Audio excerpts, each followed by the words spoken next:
Hello student, Chavda sir lecture के YouTube channel में आपका स्वागत है।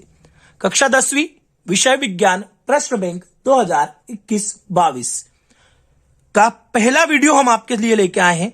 अभी तक हमने 10वीं सामाजिक ज्ञान के बहुत सारे वीडियो दे दिए। आइए विज्ञान की शुरुआत करते हैं अध्याय 1 से।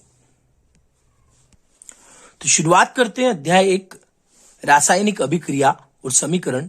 इन ऑब्जेक्टिव के साथ हम आपको प्रश्न उत्तर भी इसी वीडियो में देंगे, तो आप लोग वीडियो के एंड तक बने रहिएगा।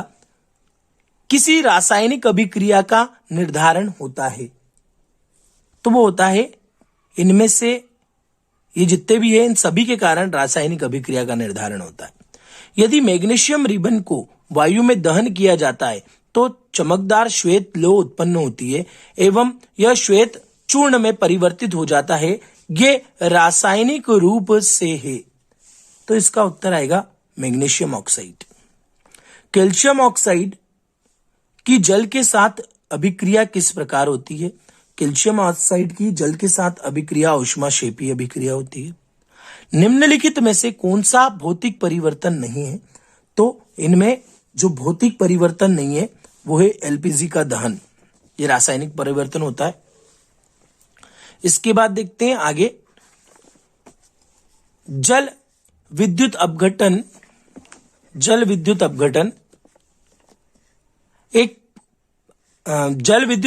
एक अपघटन अभिक्रिया है। हाइड्रोजन एवं ऑक्सीजन के निकलने में मोल अनुपात क्या होगा? तो इसका आंसर होगा 1:1। देर तक सिल्वर नाइट्रेट को सूर्य के प्रकाश में रखने पर वह काला पड़ जाता है, क्यों? तो इसका उत्तर आएगा सिल्वर नाइट्रेट का उपचयन हो जाता है। सूर्य के प्रकाश में श्वेत रंग का सिल्वर क्लोराइड भूसर रंग का हो जाता है। यह अभिक्रिया है। तो यह अभिक्रिया किस टाइप की अभिक्रिया है? तो यह अभिक्रिया है विस्थापन अभिक्रिया। जिन अभिक्रिया में ऊष्मा का अवशोषण होता है उन्हें क्या कहते हैं? जिन अभिक्रिया में ऊष्मा का अवशोषण होता है उन्हें कहते हैं, तो उनको कहते हैं संयोजन अभिक्रिया। लेड नाइट्रेट का रासायनिक सूत्र, लेड नाइट्रेट का रासायनिक सूत्र होता है Pb2NO3। और खाद्य पदार्थ का कार्बन डाइऑक्साइड और पानी में टूटना किस प्रकार की अभिक्रिया है? तो ये कहलाता है हमारा, तो ये अभिक्रिया ऊष्माक्षेपी प्रकार की है। इसके आगे की देखते हैं। और नेक्स्ट दे रखा है, निम्नलिखित में से कौन सी प्रक्रिया रासायनिक अभिक्रिया है? तो इनमें चाइना डिश में पेट्रोल को खुले में रखना, ये एक प्रकार की रासायनिक अभिक्रिया है। निम्नलिखित में कौन सी एक रासायनिक अभिक्रिया नहीं है? तो लोहे पर जंग लगना, ये रासायनिक अभिक्रिया नहीं है। सोने और प्लेटिनम को गलाने वाले अम्ल का नाम क्या है? तो यह आएगा आपका सांद्र हाइड्रोक्लोरिक अम्ल। किसी रासायनिक अभिक्रिया में भाग लेने वाले पदार्थ क्या कहलाते हैं? तो कहलाते हैं अभिकारक। किसी भी रासायनिक अभिक्रिया में भाग लेने वाले अभिकारक कहलाते हैं। इसके बाद है खालिस्तान। पॉप ध्वनि में जलने वाली गैस H2। हमारे शरीर के कोशिकीय स्तर पर भोजन का दहन क्या कहलाता है? अपचयन। लंबे समय तक सेवन न करने पर सूखे मेवे के सड़ने का कारण है विकृत गंधिता।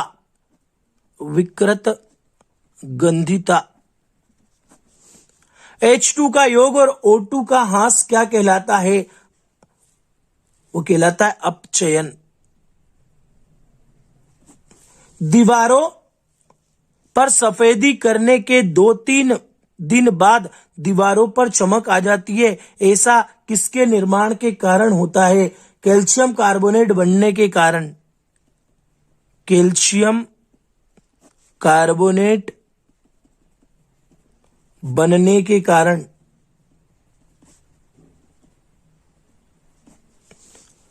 संगमरमर का रासायनिक सूत्र CaCO3।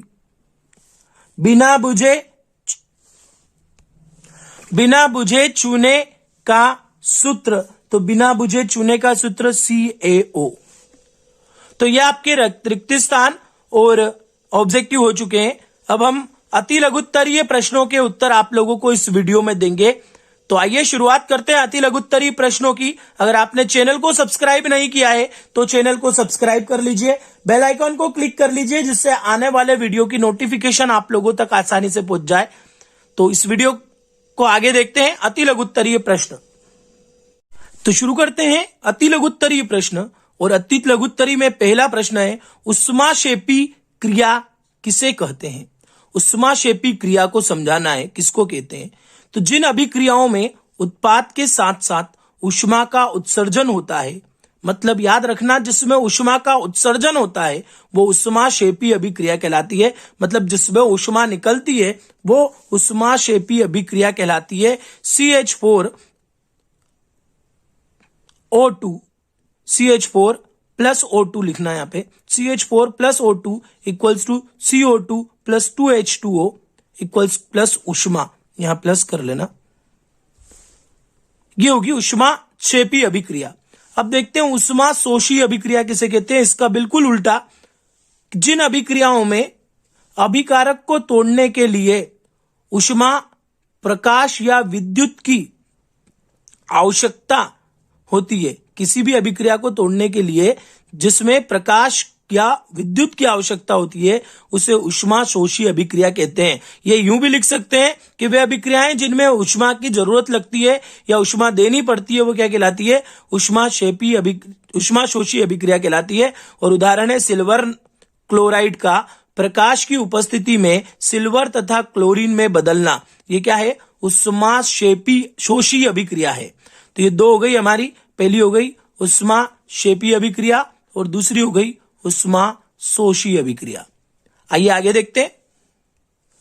ये उष्मा शोषी अभिक्रिया का उदाहरण हो जाएगा 2AgCl इक्वल्स टू सूर्य का प्रकाश 2Ag प्लस Cl2। नेक्स्ट है, श्वसन को उष्माक्षेपी अभिक्रिया क्यों कहते हैं? तो ऑक्सी श्वसन के दौरान अंदर लिए गए ऑक्सीजन द्वारा भोजन विघटित होता है, अर्थात वह अपचयित हो जाता है। इस प्रक्रिया में ऊर्जा मुक्त होती है, अतः श्वसन को उष्मा शोषी अभिक्रिया कहते हैं। C6H12O6 plus 6H2O equals to 6O2 plus 6H2O plus ऊर्जा। इसके बाद अगला क्वेश्चन देखते हैं। अगला दे रखा है, अवक्षेपण क्रिया किसे कहते हैं? एक उदाहरण लिखिए। वह अभिक्रिया जिसमें किसी अवक्षेप का निर्माण होता है अवक्षेपण अभिक्रिया कहलाती है। किसका निर्माण होता है? अवक्षेप का निर्माण होता है तो अवक्षेपण अभिक्रिया। BaCl2 plus K2SO4 equals to BaSO4 plus 2KCl। इसमें यह अवक्षेप बन रहा है, इसलिए यह अवक्षेपण अभिक्रिया कहलाती है। अगला प्रश्न देखते हैं। अगला प्रश्न है, विस्थापन और द्विविस्थापन अभिक्रिया। तो विस्थापन अभिक्रिया में किसी लवण में उस एक तत्व की अपेक्षा अधिक क्रियाशील तत्व द्वारा विस्थापित हो जाता है। मतलब एक तत्व दूसरे तत्व के द्वारा अगर विस्थापित हो जाए तो क्या कहलाती है? विस्थापन अभिक्रिया कहलाती है। SO4 को Zn में बदल देंगे, यहाँ पे Zn को Cu में बदल देंगे तो SO4 हो जाएगा ZnSO4 और Cu पीछे चले जाएगा, ये कहलाती है विस्थापन अभिक्रिया। अब है द्विविस्थापन अभिक्रिया। द्विविस्थापन अभिक्रिया में एक नए उत्पाद के निर्माण के लिए दो अभिकारकों के बीच आयनों का आदान प्रदान होता है। मतलब आयन का आदान प्रदान हो जाता है, वो क्या कहलाती है? द्विविस्थापन अभिक्रिया कहलाती है। आपको ये लाइन लिखने की जरूरत नहीं है, सीधा ये लिखेंगे 2KBr plus BaI2 beryllium iodide को चेंजेस कर रहे हैं अपन, तो I इसके साथ चल जाएगा और Br इसके साथ आ जाएगा, तो ये हो जाएगा KI और ये हो जाएगा BaR2। तो ये हो जाएगी द्विविस्थापन। दो चीजों का विस्थापन हो गया, इस वाले का इसके साथ, इस वाली का इसके साथ, तो ये कहलाएगी द्विविस्थापन अभिक्रिया। एक इक्वेशन और नीचे दे रखी है, पर आप एक ही याद करोगे तो ज्यादा अच्छा है। तो ये हो गई विस्थापन अभिक्रिया और द्विविस्थापन अभिक्रिया में एक अंतर भी हो जाएगा और उनकी परिभाषा भी हो गई। सीधी सी बात है, आप अगर अंतर लिखना को पूछे वो तो आप इन दोनों को लिख दोगे तो अंतर हो जाएगा, अगर परिभाषा पूछे तो अलग अलग लिख देना। ठीक है, नेक्स्ट टॉपिक देखते हैं। तेल एवं वसा युक्त युक्त पदार्थ को नाइट्रोजन प्रभावित क्यों किया जाता है? देखो, आप लोगों ने देखा होगा कुरकुरे वगैरह हम सब लेके आते हैं, या जितनी भी पैकिंग वाली चीज होती है, जिनमें गैस भरी हुई होती है, फूली फूली हुई रहती है ना, आप कहते हो ना सारा गैस भर के रख दिया इसमें तो हवा ही हवा भरी हुई है, वो हवा नहीं होती, नाइट्रोजन भरते हैं, जिससे क्या होता है कि वो खराब नहीं होते। वायु की ऑक्सीजन से क्या होता है, खराब हो जाते हैं। तेल या वसायुक्त खाद्य पदार्थ वायु में उपस्थित ऑक्सीजन से क्रिया करके विकृत गंधी हो जाते हैं। अतः नाइट्रोजन सामान्य ताप पर आसानी से क्रिया नहीं करती है, इसलिए तेल तथा वसायुक्त, या वसा आएगा, तेल तथा वसायुक्त खाद्य पदार्थ को नाइट्रोजन से प्रभावित किया जाता है, अर्थात उनमें नाइट्रोजन गैस डाली जाती है उनके पैकेटों में। ठीक है, अगला क्वेश्चन है, यह क्वेश्चन यहां देख लीजिए, आंसर पीछे पूरा आ जाएगा। वियोजन अभिक्रिया को संयोजन अभिक्रिया के विपरीत क्यों कहा जाता है? इन क्रियाओं के लिए रासायनिक समीकरण लिखिए।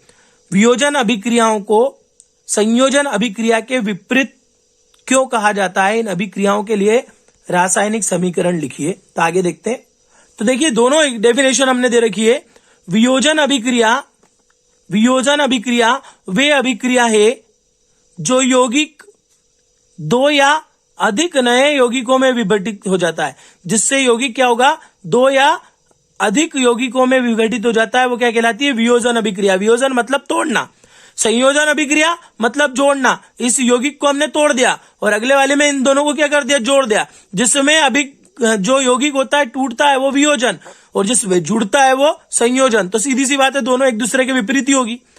उपरोक्त उदाहरण में दोनों अभिक्रिया समान है किंतु विपरीत स्थिति दिखाती है, अतः वियोजन अभिक्रिया संयोजन अभिक्रिया के विपरीत कहा जाता है। अगला देखते हैं, प्रश्न नंबर 8। अगला प्रश्न है, सोडियम को मिट्टी के तेल में क्यों डुबोकर रखते हैं या केरोसिन में क्यों डुबोते हैं? देखिए, जो सोडियम धातु होती है ना, वो अत्यधिक क्रियाशील होती है, मतलब हवा के संपर्क में आने पे उड़ जाती है, इसलिए इसको काय में रखा जाता है और सोडियम केरोसिन में रखा जाता है। सोडियम अत्यधिक क्रियाशील धातु है जो खुले में रखने से ऑक्सीजन के साथ अधिक क्रियाशील धातु बनाती है, मतलब ऑक्सीजन के साथ अधिक क्रियाशील होकर क्या हो जाती है, आग उत्पन्न कर सकती है या उड़ जाती है, इसलिए इसको केरोसिन में डुबोकर रखते हैं।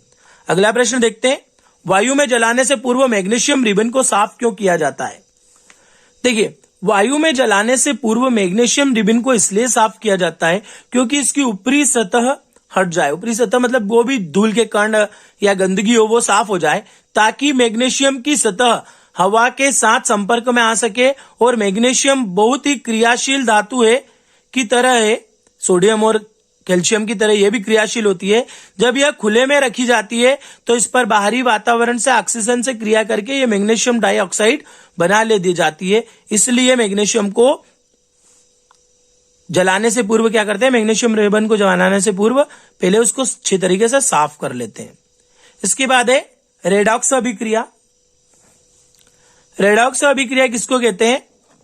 रासायनिक अभिक्रिया जिसमें अपचयन व उपचयन दोनों साथ में होती है, क्या कहलाती है? रेडॉक्स अभिक्रिया कहलाती है। उपचयन मतलब ऑक्सीजन में वृद्धि होना और अपचयन मतलब ऑक्सीजन में कमी होना। उपचयन मतलब ऑक्सीजन में वृद्धि होना, अपचयन मतलब ऑक्सीजन में कमी होना, दोनों मिलके क्या बनता है? रेडॉक्स अभिक्रिया बनती है। तो रासायनिक अभिक्रिया जिसमें उपचयन तथा अपचयन दोनों होता हो रेडॉक्स अभिक्रिया कहलाती है। उपचयन इसमें ऑक्सीजन में वृद्धि होती है और अपचयन जिसमें ऑक्सीजन की कमी होती है। इसका उदाहरण देखते हैं। अपचयन मतलब जिसमें ऑक्सीजन की कमी या हानि होती है। जैसे एक अभिक्रिया है CuO plus H2, Cu plus H2O, इसमें हाइड्रोजन का अपचयन हो रहा है और आपके यहां पे Cu का अपचयन हो रहा है। ठीक है, तो एक का हाइड्रोजन ऑक्सीजन में वृद्धि होना और एक के ऑक्सीजन में कमी होना, वो क्या कहलाती है? उपचयन और उपचयन कहलाती है। ठीक है, आगे देखते हैं अगली। बड़े क्वेश्चन के लिए हम वीडियो अलग से देंगे। हमने इसमें 2 अंक वाला वीडियो आप लोगों को 2 अंक वाले प्रश्न समझा दिए और ऑब्जेक्टिव समझा दिए। आप लोगों को समझ में आ गए होंगे। ज्यादा से ज्यादा शेयर कीजिए। अगर चैनल को सब्सक्राइब नहीं किया है तो चैनल को सब्सक्राइब कीजिए। अगले वीडियो का इंतजार कीजिए। तब तक के लिए धन्यवाद।